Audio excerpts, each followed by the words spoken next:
করে কিছু বিস্কিট কিছু পানি নিলাম, যাচ্ছিলাম। রাস্তায় মানুষ আমাদেরকে ধরে ধরে বলছে, কেউ এসে পানির বোতল দিচ্ছে, কেউ এসে বিস্কিটের প্যাকেট দিচ্ছে। যে এক মায়া দেখেছিলাম।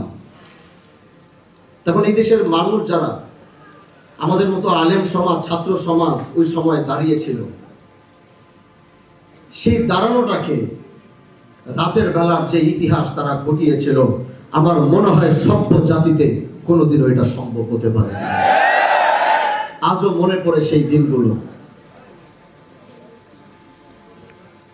এজন্য আমি বলি যে জুলাই গণ অভ্যুত্থান হয়েছে।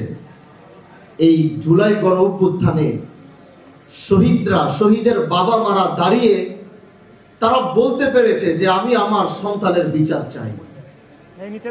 মা দাঁড়িয়ে বলেছে আমি আমার সন্তানের বিচার চাই, বাবা দাঁড়িয়ে বলেছে আমি আমার সন্তানের বিচার চাই, ভাই দাঁড়িয়ে বলেছে আমি আমার ভাইয়ের বিচার চাই, বোন দাঁড়িয়ে বলেছে আমি আমার ভাইয়ের বিচার চাই। কিন্তু শাপলার গণহত্যার কোন বাবা মা সন্তানের বিচার চেতে পারে না। সেই ছিল 5 মে।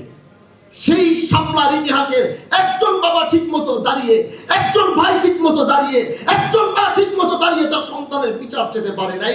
এরকম 17 বছরের জিনজালে আমাদেরকে আবদ্ধ করে রাখা হয়েছিল। কিন্তু সেদিন যদি সবাই একসাথে কাঁধে কাঁধ মিলাতো, 13 সালেই সেই ফ্যাসিবাদের মুক্ত করতাম আমরা বাংলাদেশকে। কিন্তু এজন্য প্রিয় ভাইরা আমার, প্রিয় ভাইরা আমার, প্রিয় ভাইরা আমার, এই শাপলা আমরা ধারণ করি। শাপলার রাতে আমরা রক্ত দিয়ে প্রমাণ করেছি বাংলাদেশের জন্য আজ আমরা রক্ত দিতে পারি। আমরা এই শাপলাকে সারা জীবন ধারণ করে রাখবো। বাংলাদেশের স্বার্থে, দেশের স্বার্থে, ইসলামের স্বার্থে যখনই প্রয়োজন হবে এই শাপলা তখনই দাঁড়িয়ে ইসলামের পক্ষে আওয়াজ তুলবে।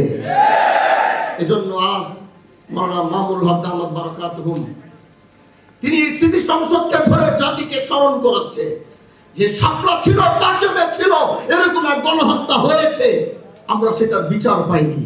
এজন্য বর্তমান সরকারকে